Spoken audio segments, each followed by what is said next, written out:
Halo semuanya, Halo, Kak Fai. screen, start broadcast. 3, 2, 1. Oke, cakep banget nih bro. Oke, halo semuanya, balik lagi sama gue, Viola Maulida, your girl, Anjay. Oke, astagfirullah, lagi di-record. Oke, halo, nama aku Viola, biasa dipanggil Vi. Hari ini kita bakal belajar PPU 5. Buat kalian yang mungkin belum kenalan nih, kayak, wah, aku baru pertama kali nih belajar sama Kak Vi. Halo, panggil aja Vi, aku mahasiswi tahun pertama di salah satu institut. Oke, anyways. Institut Eh, sama Bobo ya. iya. Hari ini kita bakal belajar PPU Bahasa Inggris nih. Sebelumnya, kalian komen dulu dong di chat biar rame gitu. Hari ini kalian ngapain aja, apa kabarnya. Ramein dong chatnya. Kagak ada yang ngomong, kagak mulai. Oke. Baik nih. Oke, kata Lala, Lele, hektik. Hari ini nugas, Kak, rebahan. Baiklah. Gue hari ini tuh lagi libur sih. Jadi, hari ini gue lagi nggak ada apa-apa, gue libur. Tapi rasanya tuh hari itu sangat cepat ya, tiba-tiba udah malam. Oke, anyways. Kerjain mind map kimia. Oke, cakep. Kita langsung mulai aja kali ya. Jadi hari ini tuh kan biasanya gue tuh ngebahas soal gitu ya, kayak oke, ada soal terus gue share, terus gue bakal ngebahas bareng kalian. Hari ini mungkin agak berbeda, gue ngasih sedikit twist biar lebih seru aja sih. Nah, tapi topiknya sama, yaitu PPU. Nah, PPU itu kan ada bahasa Indonesia sama bahasa Inggris. Gue bakal ngajarin, nutorin bahasa Inggris. Gue sangat nge-encourage lu pada buat belajar bareng. Feel free to unmute yourself, ask on the chat below. Very open to questions. Jadi langsung kita mulai aja. Oke, sebenarnya ini seharusnya sangat fundamental dan gue ngerasa gue belum pernah secara gamblang ngejelasin kayak apa aja sih Kak jenis-jenis teks yang biasa keluar di PPU gitu. PPU atau SIMAK UI atau soal-soal yang biasa keluar di tes lainnya itu contohnya itu jenisnya itu apa aja. Nah, jadi gue bakal ngejelasin sekarang nih. Oke, jadi yang pertama itu ada teks deskriptif.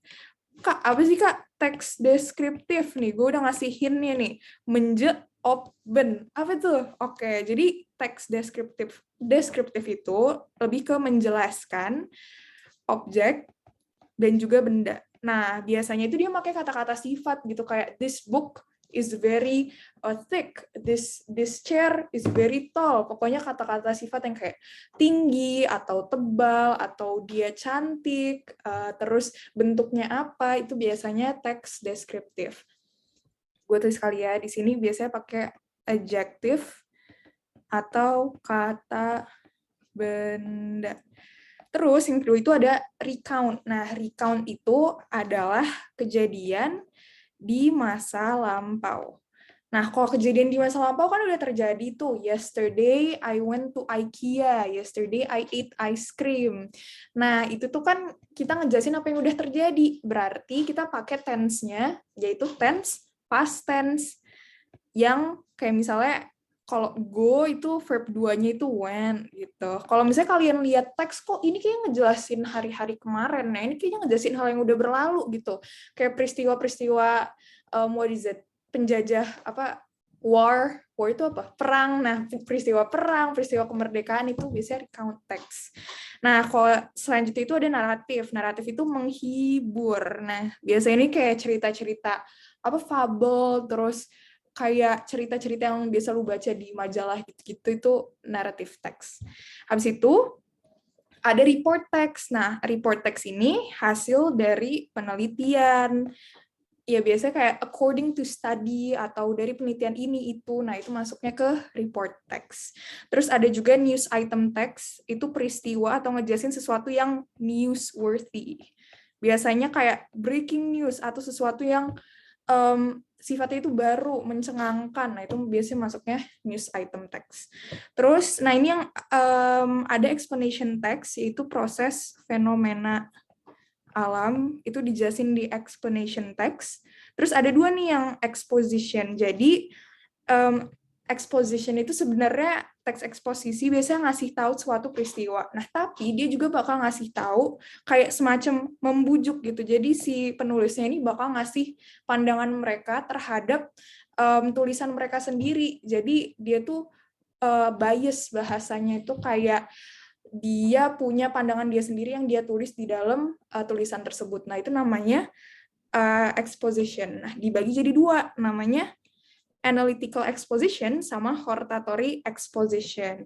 Nah, jadi kalau apa sih Kak bedanya analytical sama hortatory? Kalau analytical itu di mereka tuh samanya di tesis sama argumen. Jadi di tesis itu, jadi biasanya ada 3 paragraf nih. Tesis tuh ngejelasin kayak, oke, pembukaannya, gambaran umumnya. Terus argumen itu kayak fakta-fakta yang mendukung kayak gambaran umumnya tadi. Nah, baru di akhir itu yang bikin beda. Kalau analytical, dia bakal ngasih kayak semacam kesimpulan gitu. Kayak conclusion dari semua yang dia tulis di atas paragraf sebelumnya. Tapi kalau hortatory itu dia ngasih recommendation kayak what to do gitu. Jadi kan di paragraf 1, paragraf 2 lu udah ngasih tahu nih kayak oh ini tuh ini tuh ini. Kalau di hortatory exposition kayak si penulisnya itu bakal ngasih tahu oh karena ini berarti lu harus gini gitu. Jadi kayak ngasih rekomendasi. Oke, gue ngomong cepet banget. Tapi semoga lu pada ngerti maksud gue apa. Pokoknya ini in a nutshell, singkatnya ini ada beberapa nih. Kayak banyak gitu. Cuma kayak sebenarnya lu gak harus tahu semua, maksudnya lu gak harus hafal semua sih, yang penting lu tahu aja cirinya. Misalnya, oh ini cerita yang ngehibur gue, berarti ini teksnya teks naratif. Terus oh ini nih ceritanya teksnya itu kayak hasil penelitian, oke ini berarti report text. Sebenarnya tujuan buat kalian tahu tipe-tipenya adalah untuk tahu tujuan dari teks tersebut aja. Oke. Nah, itu pertama, jenis teks nih. Gue udah lumayan ngejelasin. Nah, yang kedua, gue pengen ngenekenin tentang author's tone, terus bias, sama attitude. Itu soalnya sering gitu, kayak di soal-soal tes, itu kayak, what's author's tone towards this passage, gitu. Nah, artinya itu apa sih? Sebenarnya itu lebih ke kayak pandangan atau si penulisnya itu ngerasa apa sih waktu dia nulis si teks tersebut. Kalau in a nutshell, kayak gampangnya lu pada tuh itu aja, lu pada kayak ngeposisin diri lu pada jadi yang nulis. Kalau lu jadi yang nulis, terus gue nulis ini, kira-kira tone gue tuh gimana sih, perasaan gue itu gimana, apakah gue setuju apa enggak. Nah, gitu cara lu tahu author's tone atau author's attitude gitu. Nah, sebenarnya ada dua sih. Author's attitude itu sikap penulis. Kalau author's opinion itu pandangan penulis. Tapi intinya mirip. We'll get into that. Oke, lanjut. Ini ada beberapa tips, kayak kalau misalnya lu ditanya soal kayak author's attitude itu apa, atau author's opinion itu gimana gitu. Pertama adalah seperti biasa, ini setiap kali gua ngisi PPU, gue selalu ngomongin tentang skimming. Jadi skimming itu adalah yang teknik ngebaca cepet gitu. Teknik ngebaca. Jadi lu kalau ngebaca teks, kalau yang ditanya author's attitude, kayak lu baca sekilas aja gitu. Ide-ide pentingnya aja, kayak kalimat-kalimat pertamanya. Biasanya itu udah lumayan ngecerminin kayak si penulisnya itu setuju apa enggak sih. Nah, makanya kalau misalnya ditanya author's attitude, gak apa-apa lu pakai teknik skimming aja gitu. Terus yang kedua adalah watch out untuk kata-kata yang deskriptif. Kata-kata deskriptif tuh gimana sih, Kak? Misalnya, disagree, I disagree, terus I agree. Terus kayak unfortunately, terus kayak mind blowing gitu kan, kayak menggambarkan perasaan lu terhadap sesuatu di teks tersebut. Nah, jadi lu perhatiin aja tuh kalau udah pertanyaannya author's attitude, ya udah lu dari dua itu bisa ketemu. Terus yang ditanya selanjutnya yang bisa keluar itu adalah author's opinion atau bias. Nah, author's opinion atau bias itu caranya tuh gimana sih, Kak? Nah, caranya itu adalah nge-scan. Kalau misalnya yang tadi skimming, kalau author's attitude, kalau author's opinion itu scanning. Scanning itu berarti lu harus baca gitu. Lu mesti baca. Nah, kenapa sih lu harus mesti baca? Karena kan ini opini atau bias. Apa sih bahasa Indonesia bias tuh? Kayak lu tuh lebih cenderung kemana gitu. Misalnya ada kanan dan kiri, terus kalau lu bias tuh lu cenderung ke kanan atau cenderung ke kiri gitu. Ya, gue nggak tahu cara menggambarkannya, cuma intinya kayak gitu. Jadi, kenapa lu harus scanning? Karena lu harus ngerti sebenarnya si authors ini, penulisnya ini setujunya ke kanan apa kiri gitu. Nah, jadi lebih baik untuk lu untuk mengerti semuanya dengan secara detail, dengan cara scanning gitu. Terus yang kedua adalah read through every choices. Misalnya ada A, B, C, D, E, di pilihannya lu coba analisis satu-satu kira-kira bedanya apa antar pilihan dan juga pilihan yang paling tepat yang mana gitu. Mantap, mantap. Oh, gue kayak sepi banget ya guys. Kalau misalnya lu pada pengen on cam nih, I really encourage you guys to on cam. Kalau misalnya udah ngerti nih, ketik satu dong. Kalau enggak, kagak gue next. One, give me one. Yeay, rame. Baiklah, terima kasih teman-teman. Arigatou gozaimasu. Lanjut kali ya. Oke nih, seperti biasa, gue sudah menyiapkan beberapa soal buat kalian latihan. Baru aja diomongin nih, author's attitude. Gue kasih kalian kayaknya 3-4 menit kali ya buat ngecoba jawab. Mulai dari sekarang. Nanti kalau udah langsung aja taruh di chat jawaban lu apa. Jangan takut beda sama yang lain karena itulah belajar. Wih. Baik Kak. Jawabnya baik Kak. Baik.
Apa ya jawabannya?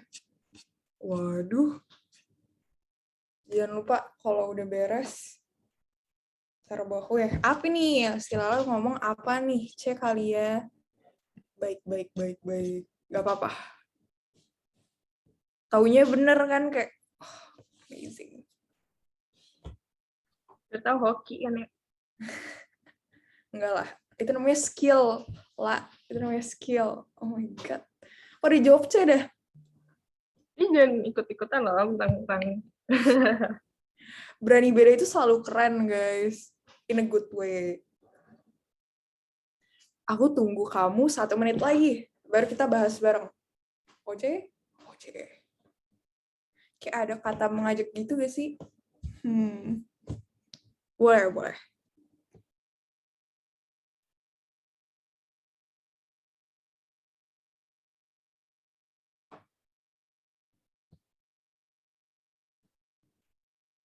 Oke, udah 19.54. Yang lain pada jawab apa nih? Gara-gara teman-temannya pada jawab C, lu pada juga ikutan jawab C. Baiklah, kalau tidak ada lagi, kayaknya pada diem-diem baik, soalnya jawaban mereka pada sama gitu ya. Kita coba analisis teksnya, soalnya teksnya ini nyambung ke nomor selanjutnya gitu. Oke, pertama, si penulis tuh ngomong kayak gini, maintaining, bentar.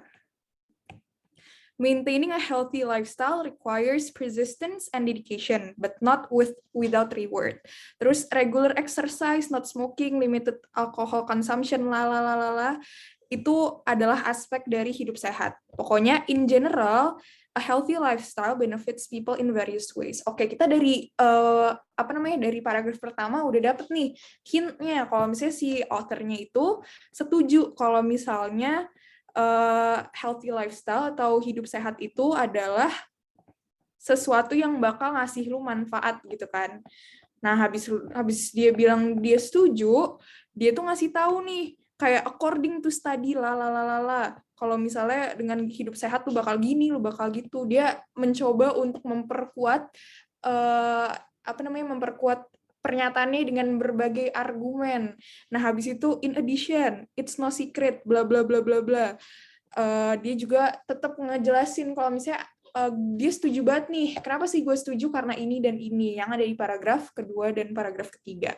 Kalau paragraf terakhir dia ngomong apa sih? According to Mayo Clinic, physical activity triggers the release of brain chemicals that can make us feel relaxed and happier. Also the same, dia mencoba untuk ngasih argumen lagi. Terus akhirnya dia ngomong apa nih? Oke, a balanced diet, limited alcohol consumption, proper hydration.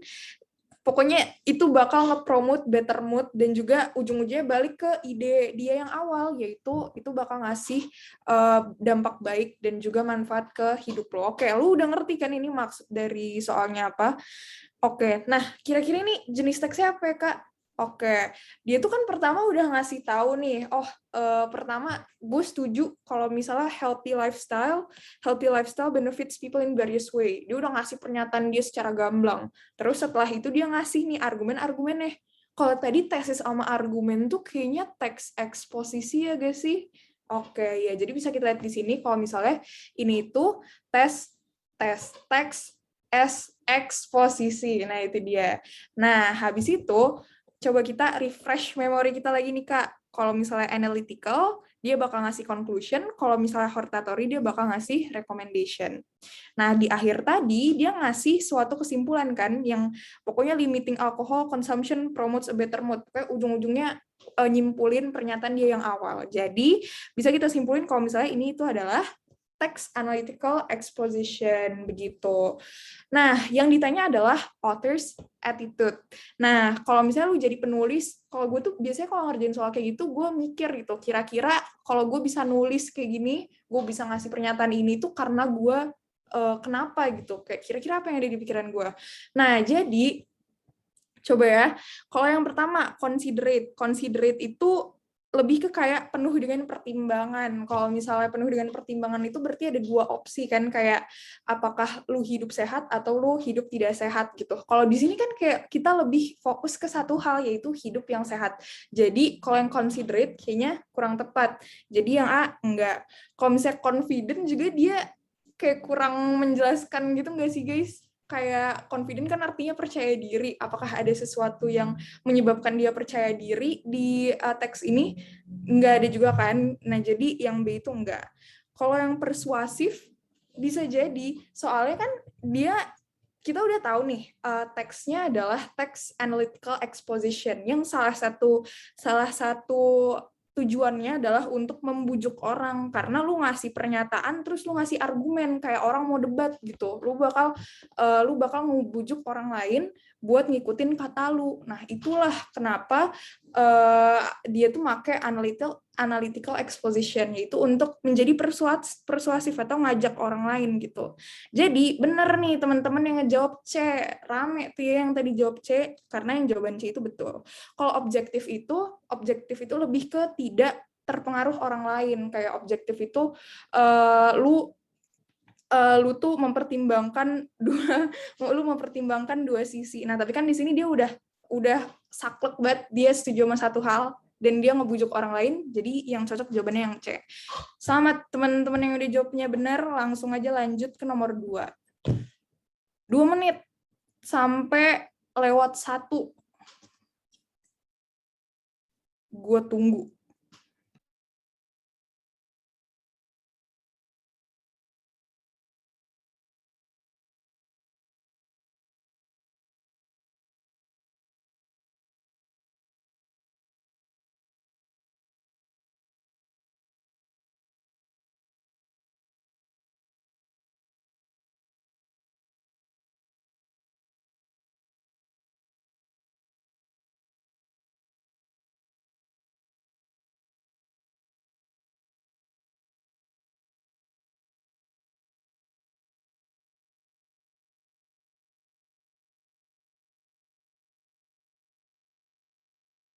Kira-kira jawabannya apa ya Doraemon? Langsung aja jawab. Jangan takut beda ya gak Kak? Iya benar.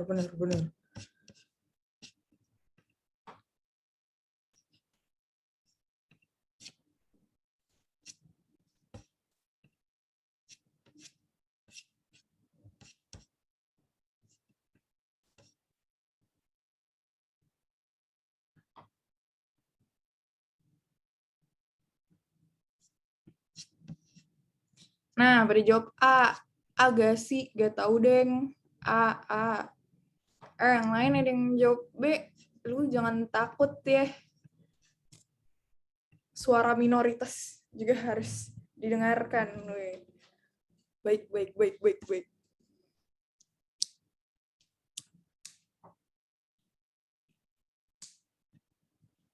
A untuk asik. Baik. Oke, udah jam 8:01. Sip. Kayaknya nih kita udah tahu. Aduh, gue deg-degan. Oke. Kayaknya kalau soal-soal kayak gini tuh lu udah bisa langsung ngeliat gak sih jawabannya apa? Soalnya kan dia nanya sesuatu yang spesifik gitu. Apa namanya, dia nanya based on the passage gitu. Itu berarti sesuai dari teksnya. Kalau misalnya pengen moodnya bagus, dia harus ngapain? Berarti jawabannya tuh udah secara gamblang ada di teksnya, nggak kayak lu harus ngawang kayak tadi soal nomor 1 yang author's attitude apa. Jadi soalnya lumayan to the point gitu ya. Nah, kebetulan nih teman-teman jago semua karena jawabannya bener yang A. Oke, kenapa sih Kak jawabannya yang A? Oke, anyways, gue bakal ngasih lu pada sedikit tips. Kalau misalnya soal yang kayak based on the passage, lebih baik untuk lu pakai yang scanning gitu. Jadi scanning adalah melihat satu-satu paragraf, satu-satu kalimat, kira-kira yang benar apa dan informasi apa yang tertera di kalimat tersebut. Jadi untuk dapat informasi spesifik, jangan lupa pakai teknik yang scanning. Nah, ini biar cepat, gue langsung highlight. Dia ngomong kayak gini. Physical activity triggers the release of brain chemicals that can make us feel relaxed and happier. Oke, relax and happier itu kan berarti mood lu bagus gitu. Nah, yang ditanya adalah kalau misalnya mau punya better mood, ya udah do regular physical activities karena physical activities triggers better mood. Oke, teman-teman ngerti lah ya. Langsung lanjut gak nih? Kalau misalnya langsung lanjut, ketik 1 dong. Apa ada yang punya pertanyaan? Oke, Selena gue sudah bilang 1, Alisa udah bilang 1.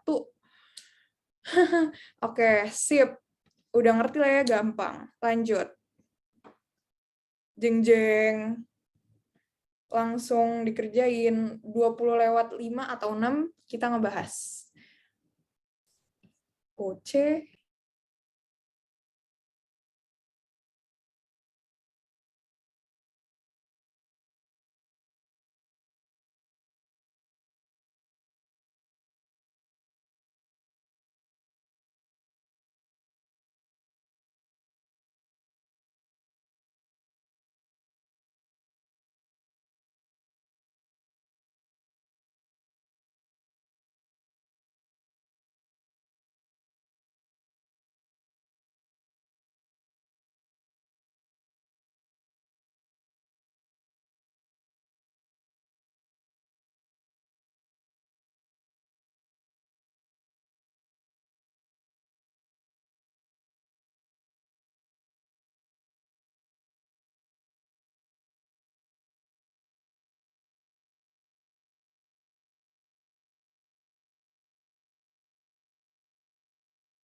Waduh.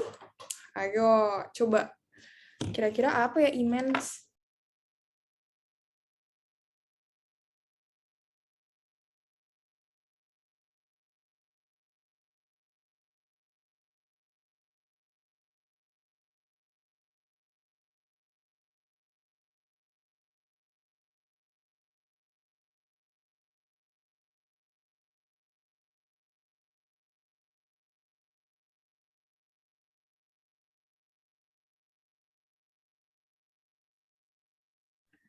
Udah 8:05 nih. Kira-kira lu pada jawabannya apa?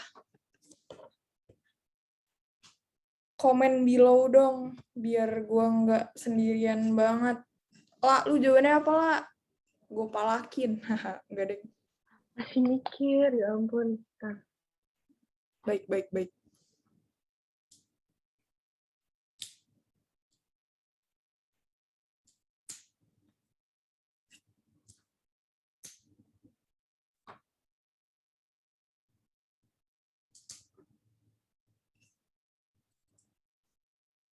Oke. C for Clara gak sih? Asik. Yang lain, ada nggak nih? Apa jawabannya pada C semua? Sesuai yang namanya Clara. Baiklah, gue berasumsi lu pada jawabannya sama. Oke, langsung aja kita ngebahas nih, Kak. Tentang apa sih, Kak? Nah, karena ini soalnya apa teksnya buat soal-soal selanjutnya, jadi kita coba cek satu-satu ini tentang apa. A study showed that a single artisanal coral reef fishery can produce 30.000 meals per year. Its annual economic value is more than $78,000. Terus, ocean and coastal ecosystem bring a range of benefits to people worldwide.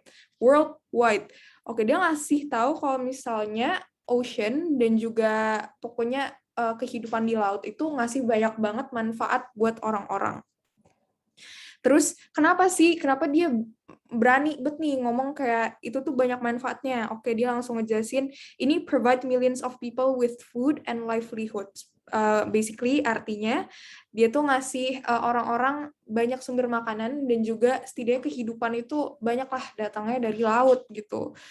Terus tapi however global and gimana sih? Nah, Allahu Akbar. Global and local stressor, however, threaten these services. Jadi pengaruh dari global dan juga kehidupan lokal ini ngebuat kehidupan laut itu agak terganggu gitu. Nah, ya pokoknya intinya kayak gitu. Nah, habis itu kalau kita udah dapat nih paragraf 1 kalau misalnya dia ngasilin banyak manfaat nih dari laut. Habis itu paragraf kedua ngomongin apa? The study found that the small scale Kiholo Bay fishery provides communities with large scale benefits. Oke. Dia udah ngasih perbandingan nih. Pokoknya Kiholo Bay fishery itu kayak semacam nelayan gitu, fishery itu tuh walaupun dia kecil, small scale, tapi dia udah ngasih komunitas sekitarnya large scale benefits. Jadi walaupun kecil tapi hasilnya itu udah gede banget. Kenapa? Karena dia itu terkait sama yang lautan tadi, kan dia ngasih tahu kalau manfaatnya banyak. Ini nih contohnya si Kiholo Bay Fishery. Nah, kenapa dia bisa ngomong kayak gitu? Karena generates diverse social, economic, and cultural values. Dia ngasih bukti gitu. Nah, habis itu di paragraf ketiga juga intinya sama, yaitu ngasih bukti-bukti dan juga contoh-contoh kenapa dia ngasih tahu kalau ocean and coastal ecosystem itu ngasih banyak benefits. Nah, ya udah deh, what can be inferred from the passage. Jadi, from the passage itu kita bisa nyimpulin apa? Kayaknya dari awal sampai akhir kita tuh ngejelasin hal yang sama nggak sih? Kalau misalnya ini tuh ngasih coastal dan juga ocean itu ngasih banyak banget manfaat. Jadi kalau misalnya kita cari pilihan yang cocok sama deskripsi kita tadi, benar jawabannya yang C. The benefits local people gets from the existing coral reefs are immense. Jadi benefits itu manfaat yang dirasakan oleh orang-orang itu karena laut dan ekosistemnya itu immense. Apa sih immense? Immense itu sangat besar atau sangat tinggi. Tinggi atau sangat besar. Oke. Kalau pilihan yang lain gimana nih, Kak? Kok bisa salah? The study was conducted because coral reefs are threatened globally. Nah, ini nggak cocok gak sih? Soalnya lu kalau infer itu lebih baik untuk nyari yang dibahas dari awal sampai akhir. Kayak nggak ada yang ngomongin ini juga, jadi out of topic. Terus social cultural practices have burden. Burden itu jadi beban. beban sustainability of coral reef fishery basically karena ada social cultural practice malah jadi beban di coral reef padahal kagak, harusnya kan lebih banyak manfaat, jadi salah. Yang C benar. Terus help local people maintain their social relationship, it's much more than that gitu. Kalau social relationship itu bisa jadi salah satu manfaatnya aja, padahal di sini dia ngasih tahu diverse social, economic and cultural values karena si lautannya. Jadi selain lu cari sesuatu yang dibahas dari awal sampai akhir, lu juga cari sesuatu yang general enough untuk bisa ngedeskripsiin suatu bacaan tersebut. Oke. Mantap. Lanjut. Masih dari teks yang sama, gue kasih lu pada 2 menit buat mikir kira-kira jawabannya apa. Ya.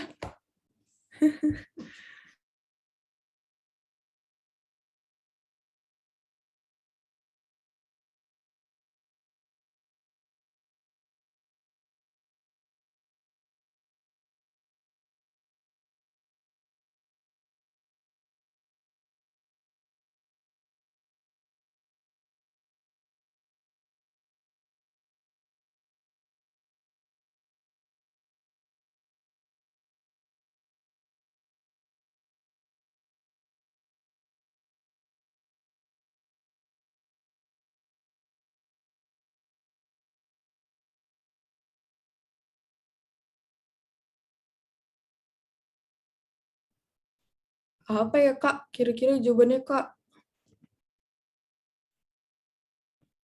Ada yang bilang A, ada yang bilang C. Nomor 4.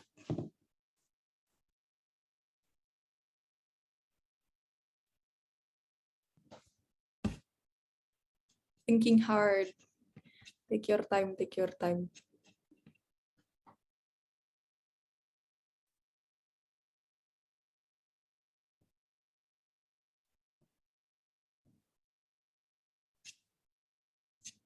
Ayo, yang lain. Ada yang bilang D enggak sih? Masa C mulu?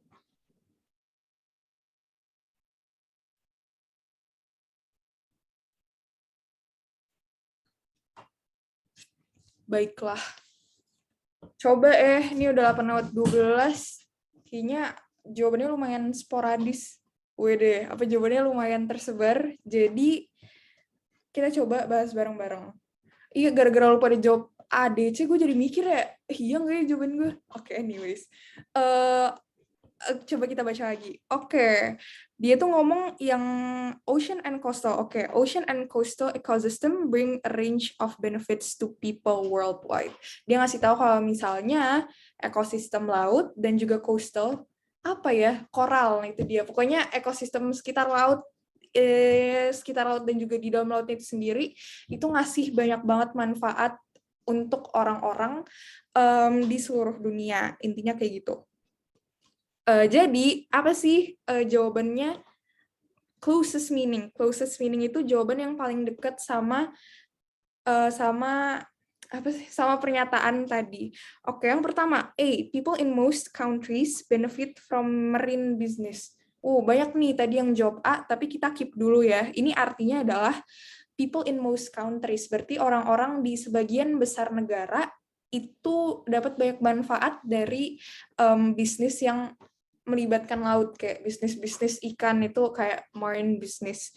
Terus yang B, ocean benefits the world with water as the main source of rainfalls. Really out of topic. Dia ngasih tahu kalau laut itu bermanfaat karena sumbernya laut itu dari hujan. Padahal kayaknya nggak dibahas dan kayaknya nggak benar juga. Jadi lanjut. C. Many people gain considerable advantages from marine ecosystem. Jadi intinya adalah banyak orang dapat considerable advantages, sesuatu kayak consider itu artinya kan mempertimbangkan ya, tapi kalau jadi satu kalimat considerable advantages itu lebih ke kayak manfaat yang lumayan banyak gitu, sesuatu yang benar-benar berdampak kepada lu significantly. Nah, jadi sesuatu yang berdampak kepada lu significantly itu datang karena adanya ekosistem dari laut. Bisa jadi. Terus yang D, exploration from coast to ocean should be done to gain the most the benefit. Kayaknya juga nggak ngejelasin itu. Nah, jadi jawaban kita tuh dikunci antara A sama C. Nah, jeng jawabannya apa nih, Kak? Nah, kalau menurutku dan juga menurut sumber nih, jawabannya yang benar adalah C. Iya. Tapi setelah aku pikir-pikir, kira-kira kenapa yang A itu kurang benar? Kenapa aku jawabnya juga C gitu. Nah, jadi dia tuh people in most countries benefit from marine business. Terus yang C, many people gain considerable advantages from marine ecosystem. Kayak lebih tepat yang C gitu nggak sih? Kalau misalnya yang A itu people in most countries, orang-orang di sebagian besar negara. Benefit from apa? Marine business. Kayak lebih cocok tuh marine ecosystem. Soalnya kan dia juga ngomong di sini ya ocean and coastal ecosystem gitu. Jadi kalau misalnya lu pada udah kayak bingung kira-kira jawabannya yang mana, padahal intinya itu mirip, kalian cari yang lebih mirip gitu. Soalnya kan dia juga ngomongnya closest in meaning. Begitu. Apakah ada pertanyaan apa udah sip banget nih? Kalau udah sip banget, lu ketik 2. 2. Iya, kalau misal ya intinya sih sebenarnya lebih kayak intinya sama, intinya yang paling tepat. Oke, katanya udah sip Yahut lanjutkan. Oke, siap, kita lanjutkan. Nomor 5. Ini sampai nomor 6 masih dari teks yang sama. Gue kasih lu pada 2-3 menit buat ngejawab ini. Jangan lupa, kalau udah dapet jawabannya langsung choose aja. Comment in the comment section below.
Apa ya, Kak?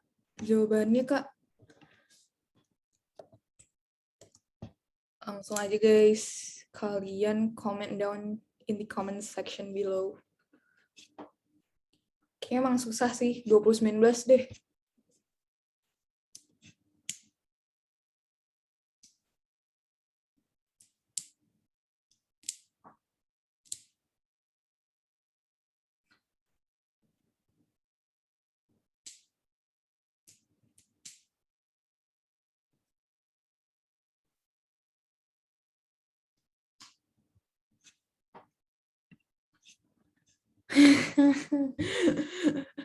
Apa ya, bingung banget nih, Kak. Ayo coba.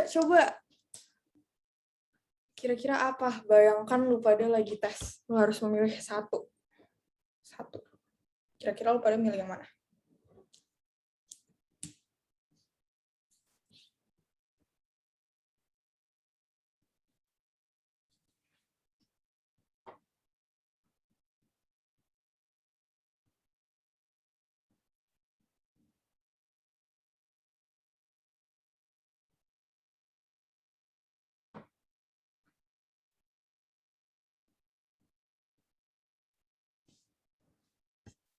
Oke, Alisa jawab C.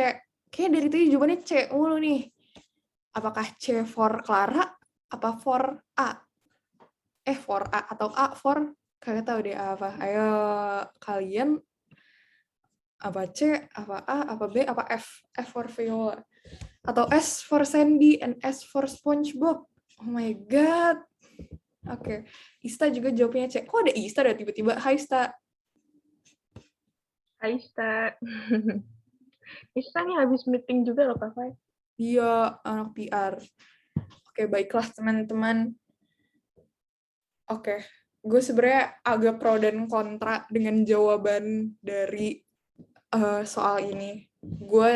Oke, coba kita bahas dulu anyways. Jadi begini ceritanya. Dia tuh nanya author's bias about economic value of coral reef. Nah, jadi oke, Vira jawabnya deh. Oke, dia nanya author's bias. Bias atau ini dia. Bias atau pandangan gitu kan terhadap apa? Oh, terhadap economic value atau value nilai ekonomis dari si coral reef tadi. Coral reef adalah terumbu karang. Nah, akhirnya gue ketemu. Nah, jadi kalau dari soal ini yang ngejelasin tentang economic value itu lebih terpusat ke paragraf pertama. Kenapa tuh, Kak? Oke, coba kita baca lagi ya. Study showed that a single artisan coral reef nih can produce over 30,000 meals per year. Its annual economic value is more than 78,000. Ocean and coastal ecosystem bring a range of benefits to people worldwide. Nah, kalau misalnya dari di sini kita coba lihat jawabannya dari A sampai D. Fish-based food resources are guaranteed. Kayaknya kagak ada hubungan nih. Kayak apa hubungannya nilai ekonomi sama yang makanan ikan, makanan berbasis ikan gitu. Jadi yang A kurang tepat. Yang B, it is applicable to any coral reef elsewhere. Nah itu bisa jadi nggak sih? Soalnya dia juga ngomong sangat general gitu, kayak dia nggak ngasih tahu coral reef yang mana, dia pokoknya ngasih taunya terumbu karang dimanapun tuh bisa nilai ekonominya itu setinggi itu. Nah jadi bisa jadi yang B. Terus yang C, people shared the benefits of coral reef. Ini sangat gamblang dijelaskan gak sih yang C. Nah terus yang D, coral reefs influence cultural events. Nah kalau menurut gua ini kan cultural events, yang ditanya adalah economic value, jadi kurang tepat nih kalau yang D. Nah, ini adalah saat perdebatannya terjadi. Menurut gue setuju sama kalian, jawabannya adalah yang C, karena udah benar-benar kalau lu baca pandangan dia tuh udah benar-benar setuju kalau banyak banget benefit dari terumbu karang. Tapi menurut jawabannya itu adalah yang B. Kalau menurut kalian sendiri, yang C gak sih guys? Coba lu pada setuju gak sama gue? Menurut lu gimana lah? Menurut lu? Tadi juga sempat bingung kan, ini B atau C? Karena kayak ada dua-duanya nggak sih di passage-nya? Kayak dia bilang dua-duanya. Oke. Aku tim C deh. Oke. Aku sih tim C sih guys. Aduh, gue kayak bingung gitu. Nah, ini harusnya gue ngasih disclaimer gitu ya, kalau misalnya soal yang ini ada double jawabannya. Tapi kalau menurut gue sih yang C, karena itu benar-benar ngasih pandangannya secara gamblang kalau misalnya banyak orang yang diberi manfaat. Daripada yang B itu kurang ngejelasin, tapi at the same time itu benar juga gitu. Nah, jadi menurut gue sih yang C. Lanjut kali ini, maaf gue rada ngawang gitu dan gue agak pro dan kontra dengan kunci jawabannya. Tapi setidaknya lu tahu reasoning gue gitu. Kalau misalnya lu pada ada yang tidak setuju juga boleh ngechat. Lanjut gak? Kalau misalnya udah aman banget nih Kak, ketik 3. Tadi udah 1, udah 2, sekarang 3. Yeay, banyak yang ngomong 3. Baiklah. Karena mayoritas berkata 3, lanjut. In presenting the ideas, the author starts by 2 menit dimulai dari sekarang.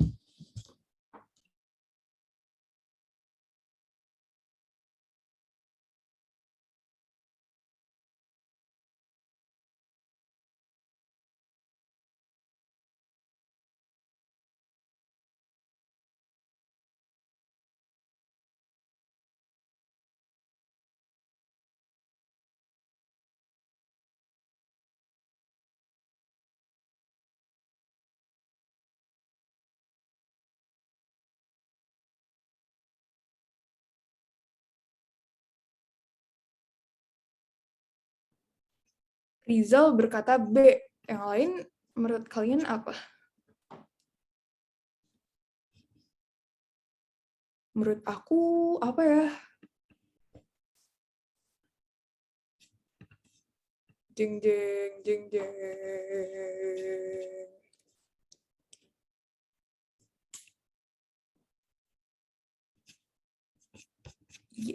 Yang lain ada jawabannya B. B buat banana. B buat bener banget. Gue tuh dulu kalau ngasal waktu kelas 9, gue selalu B. B, bismillah, bener, betul sekali. Padahal seringnya tuh jawaban itu yang C. Gitu. Dong, kan C untuk cinta. Wah, iya, baik. Baik, Kak. Baik, Kak. Oke. 20.26. Oke, masih ada 1 menit lagi buat kalian berpikir.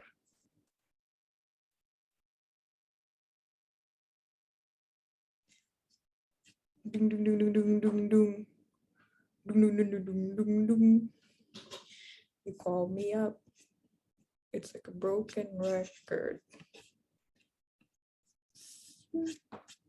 Oke, udah 20.26. Mayoritas berkata B, tapi apakah suara mayoritas ini benar, saudara-saudari? Mari kita bahas. Oke, Alisa jawab A. That's totally okay. Dia tuh ngomong, in presenting the ideas, the author starts by, apa sih? Ya, jadi penulisnya itu ngasih argumen-argumen dia tuh selalu mulai dengan apa sih? Oke, kalau gue tuh waktu mikir juga kayak, gue harus ngelihat di paragraf pertama doang kali ya. Nah, tapi ingat kalau misalnya ini tuh teks eksposisi. Jadi dia tuh punya beberapa argumen, yaitu ide-ide dia yang dia tuh yang ada di paragraf 2 dan juga paragraf 3. Jadi strateginya adalah lu coba ngelihat paragraf kedua dan paragraf ketiganya juga. Dia kalau ngasih argumen dia tuh dia selalu mulai dengan apa sih? Oke, mari kita coba ya. Oke, yang pertama nih, dia dari paragraf pertama dia ngasih pernyataan awal dia udah ngasih tahu a study showed that lalalala. Oke, dapat dari suatu riset, dari sebuah penelitian. Nah, terus dia di paragraf kedua mau ngasih argumen dia juga, dia tuh ngasih tahu, oh, the study found that gitu-gitu-gitu. Nah, habis itu di paragraf ketiga, dia juga ngasih tahu, the result of the study suggests that lalalala. Nah, jadi dia kan ngasih pernyataan awal kalau misalnya ocean and coastal ecosystem itu ngasih banyak manfaat. Di paragraf kedua sama paragraf ketiga, dia ngejabarin kenapa dia setuju nih. Kenapa dia setuju kalau laut itu ngasih banyak manfaat. Cara dia ngemaparin ide dia, argumen dia adalah dengan ngasih study. Pokoknya dia ngasih semua research tuh di semua argumen dia. Nah, jadi kalau misalnya yang A, showing the benefits of fishery in Kiholo Bay, kurang tepat. Soalnya kalau dia mulainya tuh nggak selalu ngomongin tentang Kiholo Bay. Bahkan Kiholo Bay itu hanya di-mention di paragraf kedua aja. Nah, paragraf ketiga itu lebih kayak penelitian ini gitu. Jadi yang A kurang tepat. B, stating findings of research on coral reef fishery. Nah, ini benar. Karena seperti yang tadi saya jelaskan, itu banyak banget nih yang lu temuin gara-gara ya apa sih, pokoknya dia ngasih argumen itu di awal, pasti dia ngasih tahu dari kenapa gue setuju sama ini, karena dari penelitian ini. Jadi dari penelitian itu selalu dimulai dari awal. Jadi yang B itu benar. Warning the potential of coral reef damage juga enggak. Terus yang D, arguing the economic value juga enggak, karena itu hanya di research yang awal aja gitu, yang economic value-nya $78.000. Jadi saran dari gue adalah lu kalau cari presenting the ideas itu, lu lihat satu-satu nih, kayak apa sih kesamaannya? Oh, kesamaannya sama-sama dimulai dari research gitu. Baru deh jawabannya yang B. Yeay. Jadi begitu guys. Oke gak? Lanjut gak? Kalau misalnya oke, lu harus ngasih reaction sip. Kalau gak ngasih reaction, kagak gue lanjutin. Boleh di chat, boleh di reaction. Oke, udah rame nih yang ngasih sip. Makasih. Sip, katanya si Bro. Baiklah. Ya, sebenarnya, wow, 8:30. Jadi sebenarnya gue tuh udah beres nih. Kan tadi kita ngomongin teks, author's purpose, author's bias, author's attitude, itu udah kita bahas semuanya. Jenis teksnya gimana yang susah, yang biasa exposition udah kita bahas. Terus udah latihan soal juga. Jadi gue tuh selanjutnya nih, gue mau ngejelasin tentang lebih ke vocabulary, grammar gitu deh. Jadi gue bakal ngasih tau kalian tentang phrasal verb. Oke, bentar gue minum dulu. Apa sih Kak phrasal verb? Ya, bisa lu baca. Oke, anyways. Jadi gini, lu sering gak sih ngeliat kayak keep calm and carry on? Dulu gue ingat banget waktu gue kayak masih SD, apa keep calm and carry on. Kalau gue cari di apa translate tuh carry itu kayak lu ngebawa bag, lu ngebawa tas itu carry a bag. Jadi gue nggak ngerti maksudnya keep calm and carry on itu apa Kak. Oke, nah jadi gini, phrasal verb itu tuh pasti secara tidak langsung kalau kalian berbahasa Inggris, kalian pasti sering banget nih ngemake phrasal verb ini. Jadi biasanya phrasal verb itu verb plus preposition in, on, at, atau adverb. Adverb itu keterangan kayak out, itu juga salah satunya. Nah, jadi phrasal verb adalah misalnya salah satu kata carry kalau ditambah on itu artinya itu udah beda banget sama carry aja. Kalau carry aja tuh lu artinya lu ngebawa tas, tapi kalau carry on itu artinya lu lanjut aja. Jadi keep calm and carry on adalah kalem aja lu lanjut terus gitu. Artinya adalah jangan menyerah. Itu salah satu perkataan orang-orang di UK gitu, keep calm and carry on. Nah, bisa kita lihatin kayak gila carry a bag, membawa tas dan juga apa tetap semangat dan tidak menyerah itu dua hal yang sangat berbeda. Nah, ini makanya lu mesti banget nih tahu phrasal verb. Nah, sebenarnya ini singkat aja, soalnya kayaknya lu pada udah lumayan familiar. Contohnya apa sih, Kak?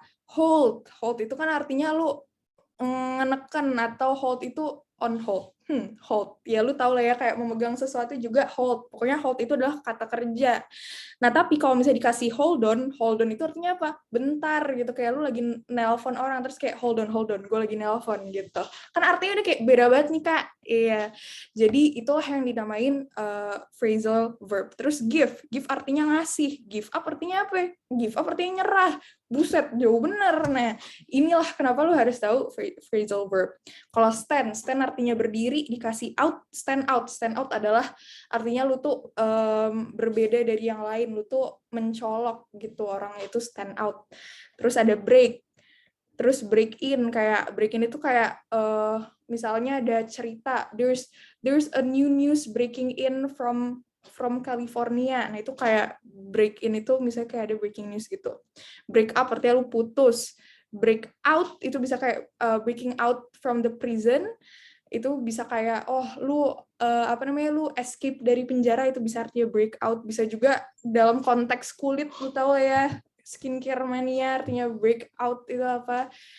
Nah, gitu.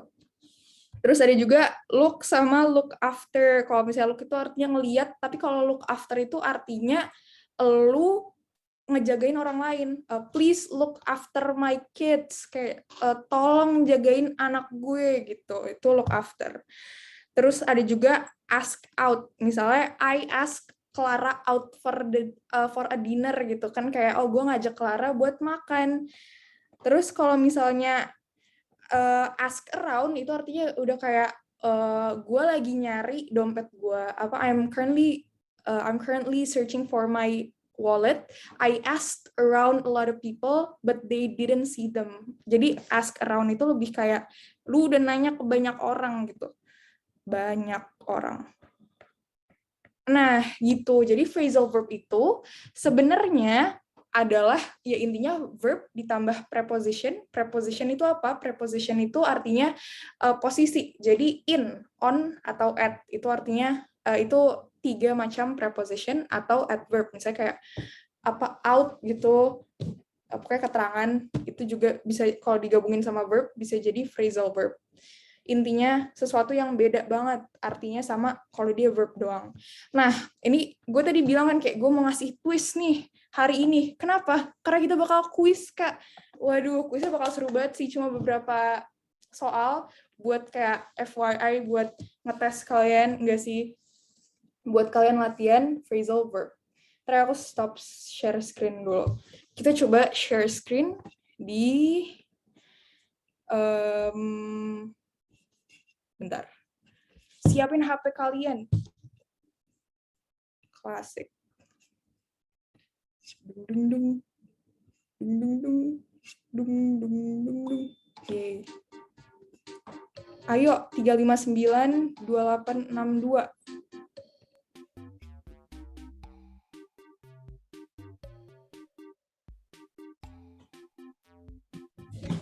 Ini langsung di web Kahoot-nya langsung ada, Kak? Ya, kahoot.it itu. Kahoot.it.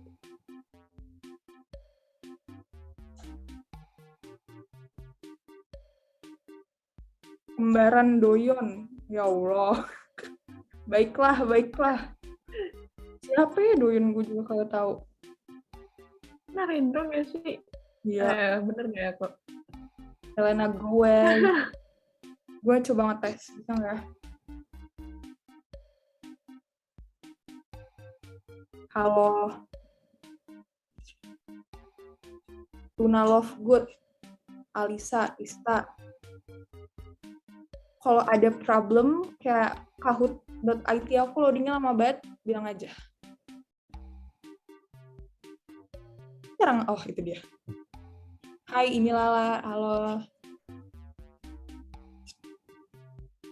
239 kali ya, 3 menit lagi nih guys. 10 orang lagi belum join. Kalau misalnya udah ramean baru kita start.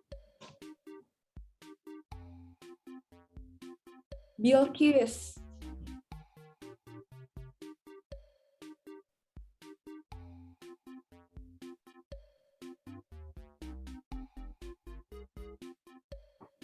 Kedengeran gak sih lagunya, lah?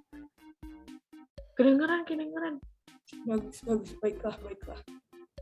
Tapi soundnya agak kecil gitu. Iya sih, bentar. Ya, aku juga. Udah paling gede, oke. Ayo, yang lain. Berapa orang lagi nih? 18 kurang 3 berapa? Kurang 2, 16. 9. Kurang 7 orang lagi nih, guys. Gue belum lihat nih yang namanya Rizal, yang namanya Kamaliel, Vira kayak belum pada join nih. Gue tungguin sampai 20.40. Oh, loadingnya lama. Iya, emang loadingnya udah lama. Ih, kasih tahu aja ya.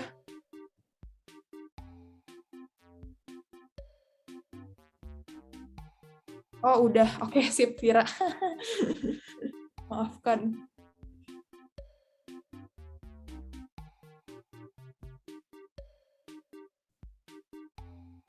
Yang lain ada di mana? Ini bakal cepet banget sih. Kayak cuma berapa soal dan pretty easy, tapi worth to give it a shot. Coba aja.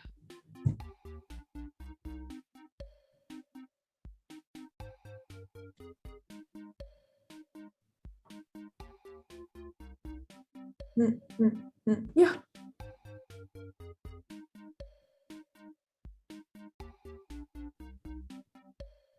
Baiklah. Kata lu enakan 839 atau 840 mulai nyala? 40, ini ada mau join lagi nggak? Oh, ada Sal, ada Kamal. Baiklah. Pada join, guys. 40 deh, 40. Baik, 2 menit lagi. I will wait for you. Join, guys. BTW, Narendro, biasanya malam Sabtu di TSF tuh ada apa sih? Ren? Malam Sabtu biasanya sih ngobrol gitu guys. Ini ngobrol gitu sih kayak di Discord guys. Jadi kalau kalian malam Sabtunya kosong boleh banget buat join Discord gitu. Nanti kita ngobrol-ngobrol terus topiknya tuh apa sih? Topiknya tuh di random gitu. Kadang bicara tentang TOEFL, kadang PTN, kadang kayak apa ya? Kayak kalian bisa curhat. Kalau kemarin sih kita kayak curhat gitu. Ya, waktu itu sempat ada ini kan, ngobrol bareng anak kelas 12. Betul. Kayak seru banget sih kemarin. Jadi kayak kalian bisa ngobrol terus kayak sampein keluh kesah kalian tentang 12. Kalau minggu ini sih tentang apa sih? Lomba-lomba akademik gitu guys. Jadi kalau mau join boleh join Discord PSF buat malam Sabtu di Discord. Keren banget ya sih. Kalian kan kayak biasanya ada anak-anak ambis KSN nih yang bentar lagi mau lomba. Iya gak? Narendro. Wow. Nah, jadi minggu ini tuh kita mau ngomongin itu. Jadi lu pada yang tertarik boleh banget langsung ke bit.ly/discord test. Oke, udah 20.40, kita mulai aja kali ya. Yuk, Start. yuk. Kahoot at home. Ini gue baru pertama kali bikin Kahoot. Soalnya munculnya di Zoom. Gimana sih? Iya.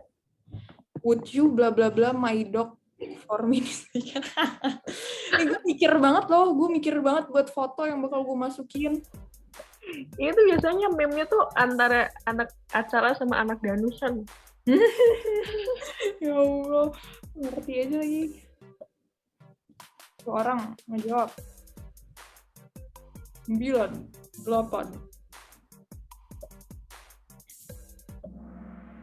Wow, jawabannya look after ya guys. Would you look after my dog for me this weekend? Nah itu tuh artinya yang kayak gue bilang tadi, kayak lu mau gak sih ngejagain dog peliharaan anjing gue untuk weekend ini? Ya, look after. Phrasal verb. Wih, Bilkis jago banget nih guys. Lanjut. My neighbor bla bla X yesterday, kira-kira apa? Wih, Saitama. Ada yang tahu kalau pada Saitama? Ini apa sih? Nggak nonton. One Punch Man. Oh. Lucu banget bentuknya kayak telur. Iya, makanya telur ya. Sorry. Apa ya kak? Ran apa ran out of apa ran into? Oke, nah ini salah satu aplikasi dari phrasal verbs nih kak. Jadi ran itu kan artinya lari, tapi kalau my neighbor bla bla bla X yesterday masa lari telur, kayaknya nggak cocok. Nah jadi maksudnya adalah tetangga aku kehabisan telur kemarin. Kalau kehabisan itu bahasa Inggrisnya itu bisa ran out of. Nah jadi ini salah satu contoh phrasal verb yang artinya kehabisan sesuatu gitu. Lanjut. Wow, Lala itu ya menyalip. John bla bla bla his leg at the baseball game. John Wick. Ada yang tahu nggak lo pada John Wick? Aku nggak nonton. Broke apa nih? Broke down, broke off, broke. Apa ya kak? Kayaknya broke tau. 3, 2, 1. Oke, jawaban yang benar itu adalah broke. Nah, jadi nggak semua phrasal verb tuh dipakai di quiz ini. Bisa aja benar-benar si verbnya aja. Jadi kan John bla bla bla kakinya dia waktu main baseball. Oh, dia matahin kakinya dia. Nah, apa sih bahasa Inggrisnya? Itu broke aja. Kalau broke down, broke off itu kurang cocok nih guys. Jadi yang benar itu John broke his leg at the baseball game. Okay, next. Baiklah. Dia strict. Lanjut. I don't bla bla bla my new science teacher.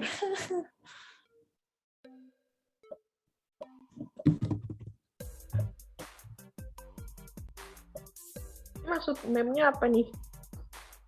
Kayak Na kayak senyawanya unsurnya reaktif banget, Cl juga reaktif banget, tapi kalau dia jadi satu dia jadi lemah, kayak dari Hulk jadi Shrek. Oh ya, jokesnya tahu. Oke, Narendra anak India banget ya Narendra. Ngerti ya. Oke, alhamdulillah. Nah, I don't bla bla bla my new science teacher. Maksudnya apa sih ini kak? Oke, kan ini pakai verbnya get nih. Kalau get up artinya lu berdiri. Kalau get over ini artinya kayak udah kelar gitu. Nah, jadi yang benar itu get on with. Jadi I don't get on with my science teacher. Kayak gue nggak cocok nih sama guru gue yang baru. Jadi yang benar itu adalah yang get on. Siapa nih leaderboardnya? Oke, masih nomor 1. Lanjut. Soal kelima dari 6. We both bla bla bla meeting our new girlfriend. Ini fotonya siapa? Ada yang tahu gak lu pada? Narendra tahu nggak nih siapa nih? Ayo. Oke, baiklah. G-friend. Iya, itu G-friend. Oke, jadi we both bla bla bla meeting your new girlfriend. Verbnya yang sama di sini adalah look. Look artinya ngelihat. Nah, tapi kalau misalnya di sini yang benar itu look forward to. Jadi look forward to itu artinya gue seneng banget nih, gue sangat gak sabar untuk ketemu sama cewek lu yang baru. Oke, anyways, lanjut. Leaderboardnya masih sama. Satu soal lagi nih guys. My car bla bla bla. Oh, tidak.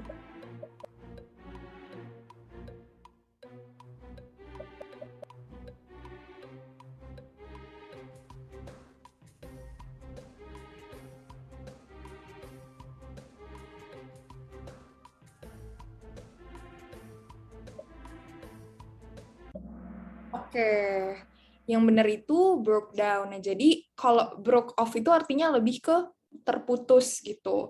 Jadi my car broke down on the highway today itu mobil gue mogok atau rusak di jalanan hari ini tuh lebih cocok yang broke down. Broke away itu jarang dipakai sih. Artinya apa ya broke away? My car broke away on the highway today.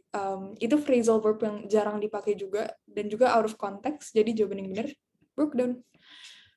Next. Oke, podiumnya siapa nih yang jago banget? Lala. Oh, wow. Dua. Surprise loh. Ista. Anak TSF semua. Ayo, siapa nih? Nggak sih? Wah, selamat. Baiklah. Ada kembaran Doyong sama Selena Gomez. Nice work, you guys. Semangat. Dah gitu ya dari udah kelar cuma 6 soal doang. Very, very easy. Lu pada ada pertanyaan nggak? Apa kayak udah ngerti banget nih, Kak? Soalnya gue udah kelar nih. Gue pelajarannya hari ini. Terima kasih baik semuanya. 14 menit terakhir kita pakai buat ngobrol-ngobrol gak sih, La? Iya. Kayak, halo Lele, kenapa Le? Kenapa raise hand? Aku mau nanya Kak, tadi yang apa namanya yang author bias ya? Kalau nggak salah tadi yang susah. Itu ada tips lain nggak sih Kak buat ngerjain itu? Soalnya tadi kayak susah banget sih. Pertama, get over with the mindset kalau itu susah. Oke, jadi author's bias itu lu harus ngeliat gitu. Kan lu ngerti, gue cari di translate ya. Gue tuh susah gitu, kadang suka lost in translation. Oke, bias itu artinya kayak prasangka. Kayak misalnya ada makanan, sate Padang.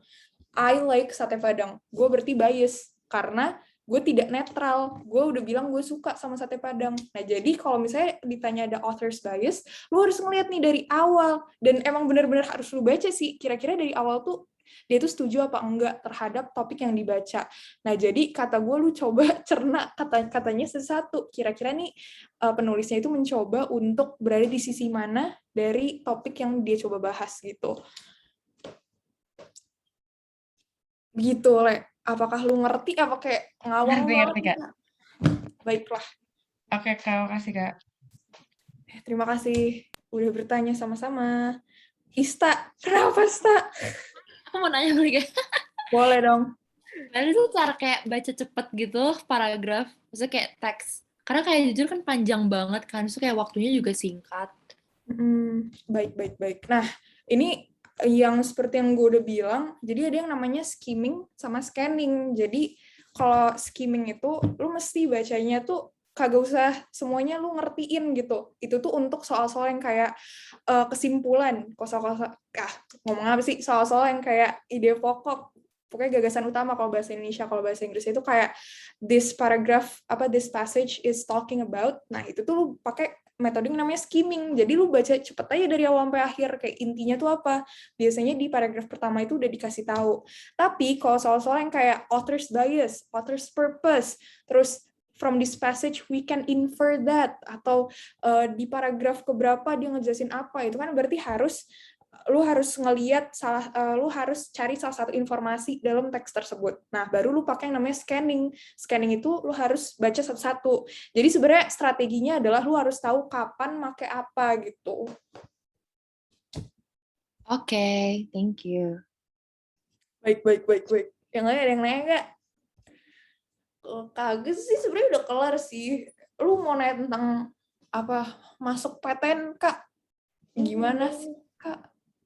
Ceritanya, aduh, gue malu. Cafe dulu gimana tuh ceritanya sampai akhirnya dapet nih PTN? Belajar. agak gak mungkin ya kayaknya Sebenarnya kalau kalau gue belajar. nggak bisa ngasih wejangan ke diri gue yang lalu sih, sebenarnya setelah gue kontemplasi sekarang tuh belajar tuh lebih ke kayak efisiensi gitu loh guys. Jadi pertama lu harus tahu apa kekurangan lu dan apa kelebihan lu gitu. Nah jadi ya udah lu fokusnya ke kekurangan lu aja. Kalau misalnya gue kurang di bahasa Inggris, ya udah gue ikut meetup bahasa Inggris. Gue banyakin soal-soal bahasa Inggris gitu. Jadi strateginya adalah untuk eh, menghabiskan waktu yang banyak terhadap sesuatu yang tepat gitu. Jadi bukan yang lu udah jago, lu makin jagoin gara-gara lu ngerasa lu udah pede. Nah jangan, walaupun susah dan rasanya gak enak kayak ngerjain sesuatu yang susah, ya itulah yang harus lu banyakin waktunya begitu. Kalau gue tuh dulu tuh ya, gue dulu kayak TO gue tuh jelek gitu kan, terus kayak gue kayak ih kenapa sih, padahal gue udah belajar gini. Nah ternyata gue dulu tuh kayak kurang jago kimia, kurang jago ya. Jadi caranya adalah ternyata kalau gue latihan soal kimia lebih banyak, nilai TO gue ternyata naik. Ya udah deh, ternyata emang kayak gitu, memperbanyak waktu di hal yang tepat. Itu pesan untuk file Maulida yang sekarang ya, dengerin tuh lo ngomong apa. Nah, ya gitu sih Kak. Kak, share jadwal belajar dong. Oh my God, gue ada loh. Jadi, selain bikin strategi, lu harus membuat sebuah sistem. Wow, ini gue kayak udah orang yang paling bener aja nih ngomongnya. Tapi, ini bener-bener life-changing gitu loh, guys. Log. Jadi, gue kan cerita ke kakak gue waktu itu ya, kayak, gila, gue udah belajar, tapi kok nilai gue masih segini. Terus ya udah kakak gue ngasih tahu, oh lu bikin yang namanya menu belajar. Gimana sih menu belajar? Bentar, ada kata-kata yang aneh ya di sini.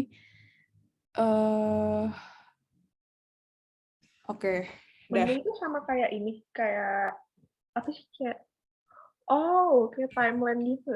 Iya, jadi lu tahu apa kekurangan lu. Oke, gue kurang kimia nih. Jadi ini matematika, fisika, kimia, bio.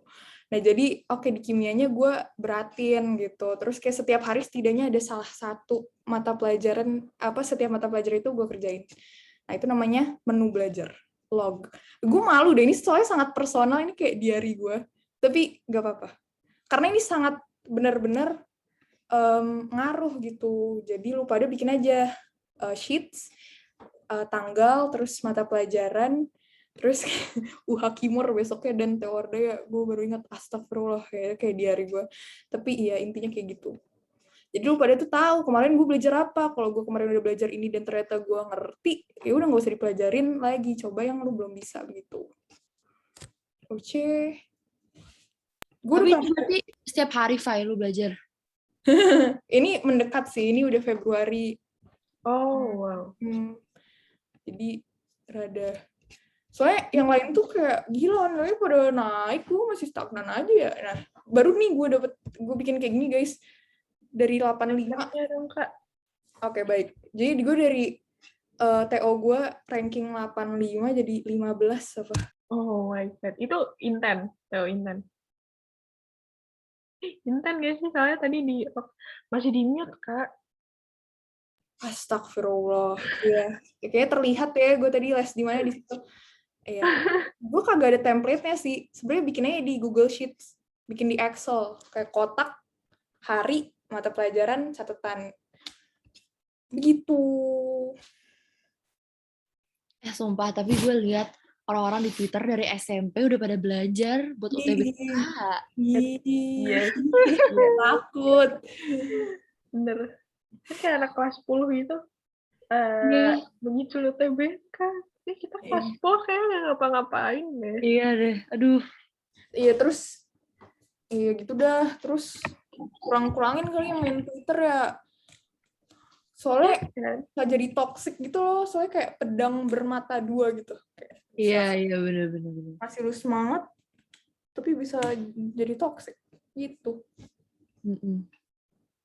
Kasian udah stres UTBK sejak dini. Ya. Enjoy your life, brother. Jangan iri sama progres orang tuh.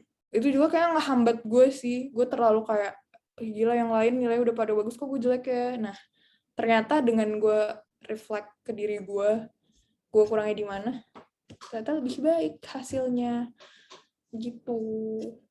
Ayo guys, ada yang mau nanya gak? Ini zaman gue UTB, enggak, zaman gue kelas 12. Kak, kerja, oke, TO Inten dan Progress nih. Ini gue sebenarnya, ini lagi di-record lagi, tapi gak apa lah ya, siapa tahu ada teman-teman Inten di sini. Jadi Inten tuh workload-nya banyak banget kan. Lu ngasih progress, dia dikasih progress, dan nanti udah makin deket nih, Februari, Januari, lu tuh bakal dikasih namanya mandiri. Jadi lu tuh lesnya tuh dari Senin sampai Sabtu kalau nggak salah, lu dikasih soal buat dikerjain, lu dikasih soal kuis waktu belajar, dan juga dikasih namanya soal mandiri untuk dikerjain sendiri di rumah. Nah, tips dari gue adalah, ini gue agak menyesal baru melakukannya sekarang, kayak bukan sekarang, maksudnya dimulai bulan Januari itu, tapi harusnya lu lebih cepat, adalah tidak meremehkan itu semua. Jadi lu tuh kalau ngerjain progress tuh lu bikin yang rapih, terus kayak lu bener-bener coba ngertiin satu-satu gitu. Nah, baru deh nanti dikasih soal mandiri, soal kuis. Dulu tuh gue selalu ngerjain ulang di rumah, jadi semua soal yang dikasih Inten itu tuh gue kerjain ulang, terus mandiri selalu gue kerjain, terus soal TO juga kayak gitu. Nah, sebenarnya menurut gue sih dikerjain aja yang dikasih, tapi kalau misalnya lu udah burn out gitu, you know where to rest gitu. Terus salah satu cara gue refreshing adalah, lu tau kan soal-soal Inten kan dipotong. Nah, jadi waktu gue motong-motong soalnya kan itu lama banget, gue sekalian dengerin podcast, jadi gue sekalian refreshing gitu. Aduh, zaman-zaman kelam, tapi begitu guys. Kak, mau nanya lagi Kak. Inten lagi. Bentar. Kan jadi katanya tuh intensifnya yang tahun angkatanku kan dimajuin. Oh gitu. Dari Desember. Intensif tuh maksudnya gimana nih Kak? Oh ini kayak Inten ya. Oh ini gue lagi meetup.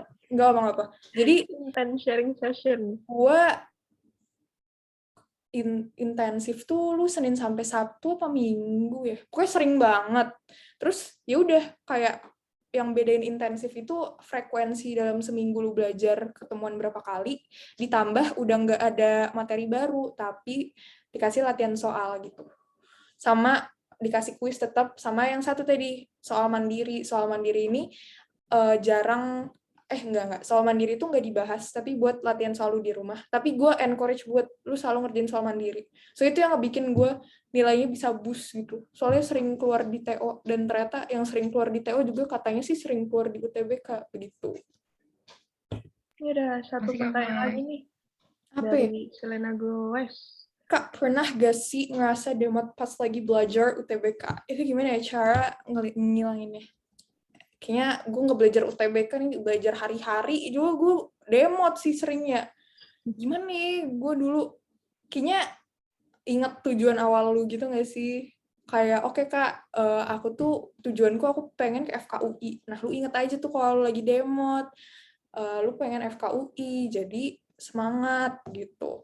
Ini berlaku untuk semuanya. Oh ya teman-teman, kalau misalnya kalian tidak belajar di bimbel juga tidak apa-apa, karena nih kayak mini teman belajar tuh hadir untuk kalian gitu. Dan ada TSF.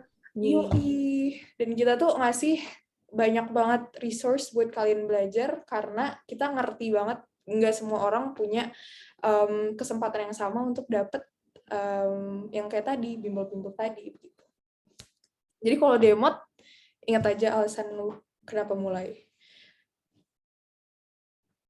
Nah, tuh, kayak Lala. Sekalian belajar gak sih lo di TSF lu?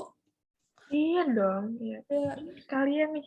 Terus sekalian belajar ya. Bapak Iman Azari, apa kabar Bapak?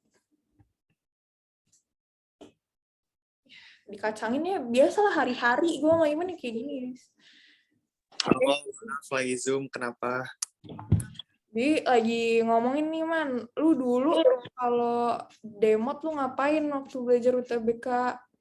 Terus gue pakai sistem rewards. Jadi gue manage my time, let's say, bentar gue mau ngomong. Kayak misalnya gue sehari tuh bikin task 3 gitu. Masalah 3 itu gue ngerjain paket Inten 3-3-nya gitu.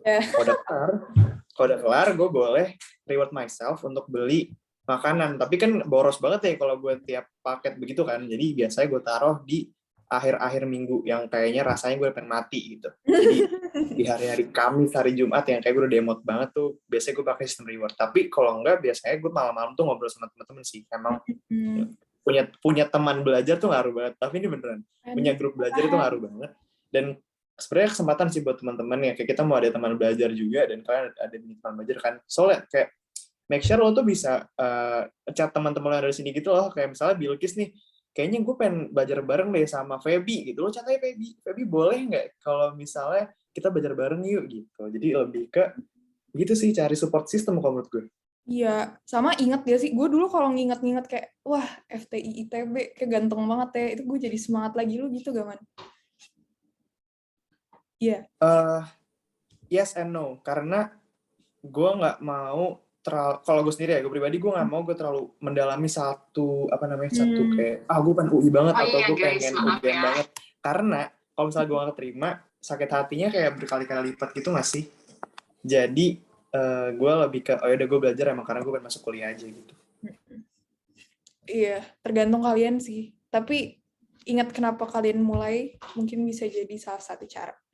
And enjoy the freaking process, karena it's gonna be long and that's okay gitu.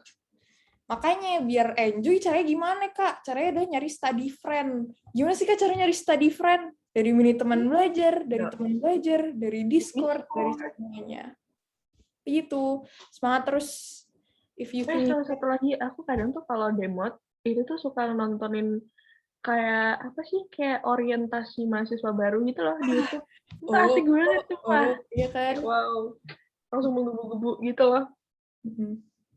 Jadi begitu, semoga lu pada kayak, gue dari tadi ngomong kayak berfaedah gitu ya guys. Itu aja sih dari gue. Udah jam 9 nih. Oke, kalau udah, recording dulu ya. makasih banyak semua.